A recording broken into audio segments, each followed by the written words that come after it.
Are the Republicans in Congress actually going to grow something resembling a spine? Maybe, probably not, but maybe it could actually happen. We're in an election year and Donald Trump is wildly unpopular and he appears to be dragging down Republicans in Congress. You can see it here. This is an amazing chart, by the way. This is NPR showing, this goes back to 2013. And do people prefer Democrats for Congress or Republicans? And you can see that the Democrats are almost always on top right there. You can see a little bit in the last years of Obama. The Republicans are kind of on top. As soon as Donald Trump gets elected, suddenly people want Democrats in control of Congress. There's nothing like Donald Trump becoming president to remind everyone of, oh, actually, we should have a government that works.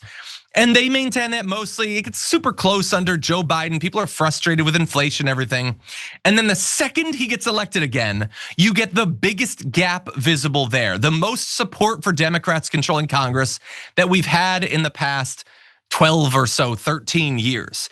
And that's not good if you're a Republican congressman that wants to get reelected. So what if you had an opportunity to actually show that you should not be tied super closely to Donald Trump? Now we have that opportunity coming up, and it might make things for Mike Johnson a little bit difficult. We'll get to that in just a sec, but here are a couple indications from some Republicans that they might need to start being a little bit more independent.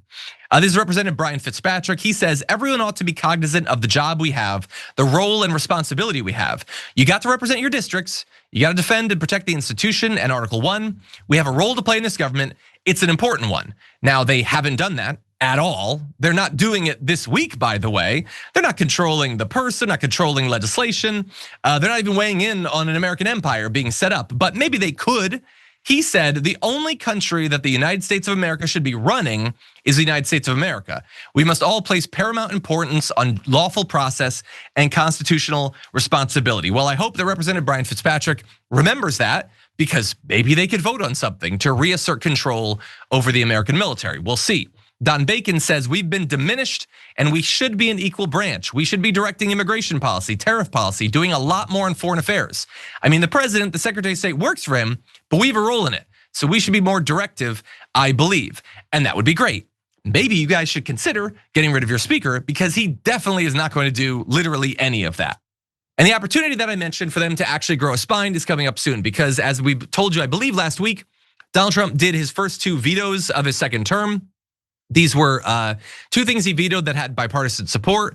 One of them seems to be just personal strike back against Representative Lauren Boebert for daring to support the Epstein files coming out. So what he did there is he screwed over a long planned water pipeline intended to support southeastern Colorado.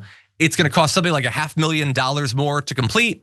And he said, no, we're not gonna pay for it. Screw those people, screw those conservatives, by the way, that live in southeastern Colorado. So that might get overridden by the House, we'll see. There's another one that has to do with land management in the Florida Everglades. That potentially too could be overridden. Now, anything like that happening still seems a little bit unlikely. It's more likely than usual in this area because you have bipartisan support for both of those things. But that would be a strong indication that at least domestically, Donald Trump had entered lame duck status. It would also be a great opportunity for Republicans to show their voters that there's a reason to send them back to Congress. Again, I remain pessimistic that they'll actually do that, but the opportunity is presenting itself, so we will definitely be watching.